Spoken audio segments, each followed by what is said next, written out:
नमस्कार किसान साथियों।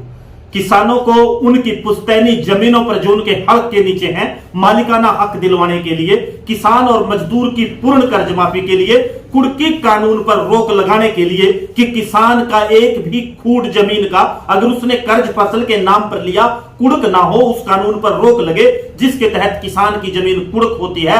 मजदूर ने अगर कोई छोटा लोन ले लिया, उसका जो वाहन है जिस पर लोन लिया या मकान है उसकी कुड़की ना हो, इस कानून पर रोक लगाने के लिए एक लड़ाई की शुरुआत नए सिरे से की जा रही है, जिसकी शुरुआत पंचकुला डीसी के माध्यम से हरियाणा सरकार को ज्ञापन देने से की जाएगी। आप सब साथी जानते हैं कि हरियाणा प्रदेश में किसानों के हल के नीचे, काश्तकारों के हल के नीचे जो उनकी पुश्तैनी जमीनें हैं, जिनको जुमला मालकान, मुश्तरका मालकान, शामलादे, धोलीदार, बुटमीदार, मुकर्रीदार, काश्तकार, आबादकार का नाम दिया जाता है, उन जमीनों पर मालिकाना हक दिलवाने के लिए एक लड़ाई शुरू की गई थी। लेकिन वो लड़ाई अभी तक अंजाम तक नहीं पहुंची, बल्कि सरकार ने इन जमीनों में जो फसलें किसानों की खड़ी है उनका पोर्टल के ऊपर रजिस्ट्रेशन भी बंद कर दिया। उसको खुलवाने के लिए, सरकार को यह बताने के लिए कि किसान जब तक उसको मालिकाना हक नहीं मिलेगा चैन से नहीं बैठेगा।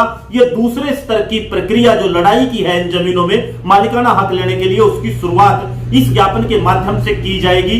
क्योंकि सरकार कहती है कि उसने एक कमेटी बनाई, कमेटी की कार्रवाई कहां तक पहुंची, कब मालिकाना हक मिलेगा, ये सब चीजें किसानों को स्पष्ट की जानी चाहिए। इसको लेकर ज्ञापन दिया जाएगा।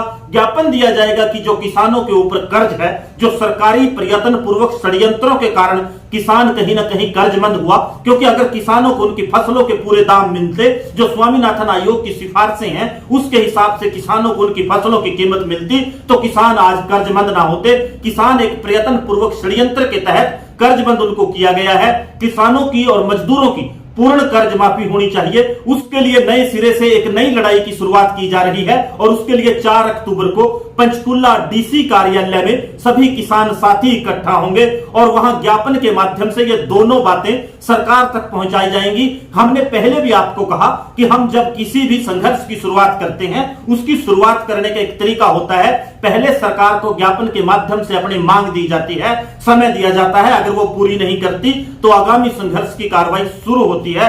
साथियों, जो किसान पूर्ण कर्ज माफी है, मजदूर पूर्ण कर्ज माफी है, जो फसलों के पूरे दाम है और कुर्की कानून पर रोक लगाने की मांग है, अगर आप वास्तव में चाहते हैं कि देश का किसान और मजदूर कर्ज मुक्त होना चाहिए, उसके सभी कर्जे माफ होने चाहिए, जैसे मौजूदा सरकार ने पूंजीपतियों का 14.5 लाख करोड़ से ज्यादा का कर्ज माफ करने का काम किया, ऐसे ही किसान और मजदूर का भी पूर्ण कर्ज माफ होना चाहिए। जो कुड़की जिसके तहत किसानों की जमीन कुड़क होती है, उस कानून पर रोक लगनी चाहिए और जो जमीनें हैं उनके ऊपर मालिकाना हक मिलना चाहिए और जो प्रशासनिक अमला कार्रवाई उन जमीनों को लेकर कर रहा है उसके ऊपर रोक लगनी चाहिए। अगर आप वास्तव में चाहते हैं तो आप सब किसान साथियों से हाथ जोड़कर निवेदन है कि 4 अक्टूबर को पंचकुला डीसी कार्यालय में पहुंचे और ज्ञापन की जो कार्रवाई है, सरकार को बताने की कार्रवाई है कि किसान आज भी अपनी जो जमीनों की मलकियत की लड़ाई है उसके लिए मैदान में है, वो पीछे नहीं हटेगा जब तक मालिकाना हक नहीं मिलेगा, बल्कि सरकार को किसान और मजदूर की पूर्ण कर्ज माफी करनी होगी।